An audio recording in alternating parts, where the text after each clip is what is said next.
Hallo Leute und herzlich willkommen zurück auf unserem Kanal. Ja, es ist schon eine Weile her seit dem letzten Video. Die Masterarbeit und einiges andere haben uns ganz schön beschäftigt. Aber jetzt sind wir wieder da und machen weiter. Heute geht es um die islamischen Rechtsschulen, also die sogenannten Mezhebs. Warum gibt es im Islam Mezhebs? Bedeutet das, dass Muslime sich in Glaubensfragen uneinig sind? Haben sie sich im Laufe der Geschichte gespalten? Und hatte der Prophet Muhammad sallallahu alaihi wasallam eigentlich selbst einen Mezheb?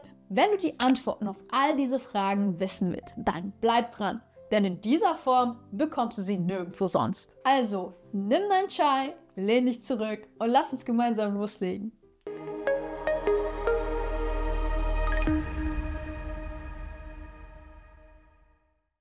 Die Antworten auf das heutige Thema haben uns eine lange und intensive Recherche gekostet. Wir haben unzählige Quellen verglichen, historische Texte gelesen und verschiedene Meinungen geprüft. Aber um das Ganze richtig zu verstehen, müssen wir zuerst wissen, wie sind die Mezhebs überhaupt entstanden? Die sogenannten Mezhebs, also die islamischen Rechtsschulen, sind Denkrichtungen, die sich damit beschäftigen, wie die grundlegenden Quellen des Islams, der Koran und die Sunna, in unterschiedlichen Zeiten, Regionen und gesellschaftlichen Umständen angewendet werden können. Zu Lebzeiten des Propheten sallallahu alaihi wasallam war das einfach. Wenn die Muslime mit einer Frage oder einem Problem konfrontiert waren, wandten sie sich direkt an ihn und erhielten eine klare Antwort. Nach seinem Tod jedoch entstanden neue Fragen. Die Gesellschaft veränderte sich. Der Islam verbreitete sich über weite Gebiete und die Muslime begegneten neuen Kulturen. In vielen dieser neuen Situationen fanden sich im Koran und in den Hadithen keine unmittelbaren Antworten.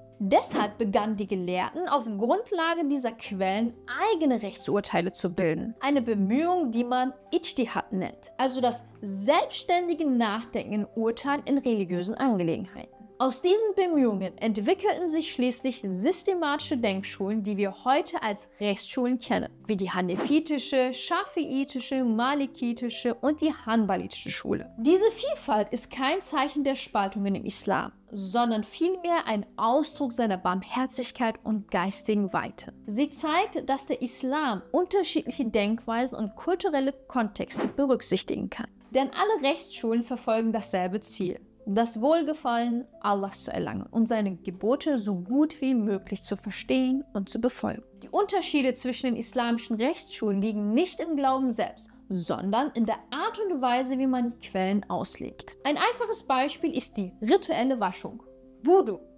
Im Koran heißt es: Wenn ihr euch zum Gebet begeben wollt, dann wascht eure Gesichter, eure Hände bis zu den Ellbogen und streicht euch mit Wasser über den Kopf und wascht eure Füße bis über die Knöchel. Die Schafiiten sagen, diese Reihenfolge ist verbindlich.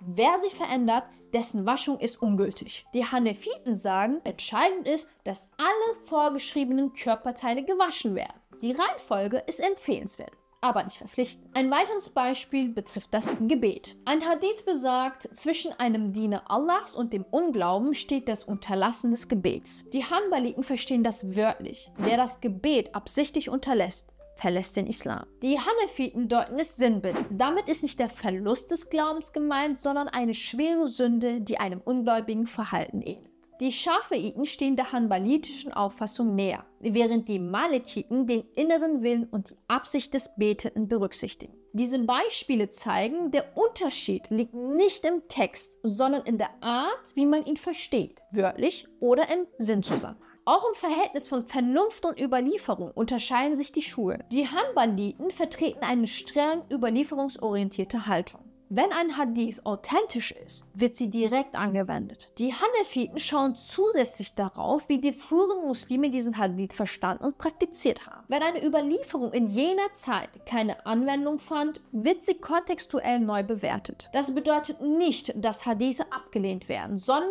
dass sie im Zusammenhang betrachtet werden sollten. Das erinnert ein wenig an heutige Rechtssysteme. Im Strafrecht legt man Gesetze meist wörtlich aus, weil es um klare Grenzen und schwerwiegende Folgen geht. Im Zivilrecht dagegen legt man sie eher sinnbetont und zweckorientiert aus, um Gerechtigkeit zu ermöglichen. Diese Auslegung des Rechts ist also flexibler.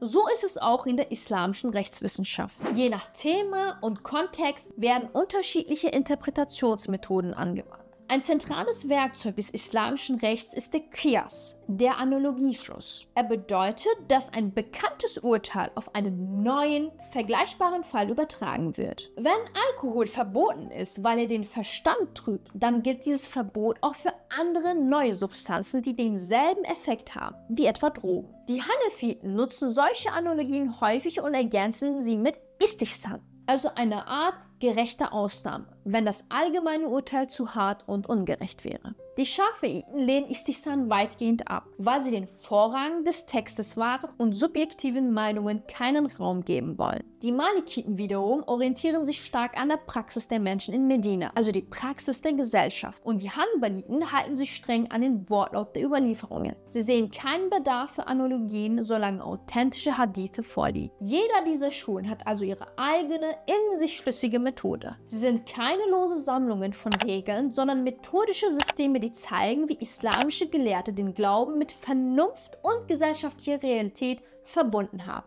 Deshalb sollte man nicht willkürlich zwischen den Schulen wechseln, nur weil eine Meinung leichter erscheint. Jede Schule bildet ein vollständiges, innerlich stimmiges System. Aber wenn jemand in einer echten Notlage ist, kann er vorübergehend einer anderen Auffassung folgen. Das zeigt, dass die Rechtsschulen keine starren Gebilde sind, sondern lebensnahe Wege, die das Leben einfacher machen. Am Ende ist wichtig zu verstehen, alle Rechtsschulen stimmen in den Grundlagen des Glaubens völlig überein. Die Unterschiede liegen nur in den Wegen, wie man zu einem Urteil kommt. Diese Vielfalt ist kein Zeichen der Spaltung, sondern eine Quelle des Reichtums und der Barmherzigkeit im Islam. Sie hat die islamische Rechtswissenschaft über Jahrhunderte lebendig, anpassungsfähig und lebensnah gemacht. Möge Allah all den Gelehrten, die ihr Leben dieser Aufgabe gewidmet haben, reichlich Lohn gewähren. Wenn euch dieses Video gefallen hat, freuen wir uns über einen Daumen hoch.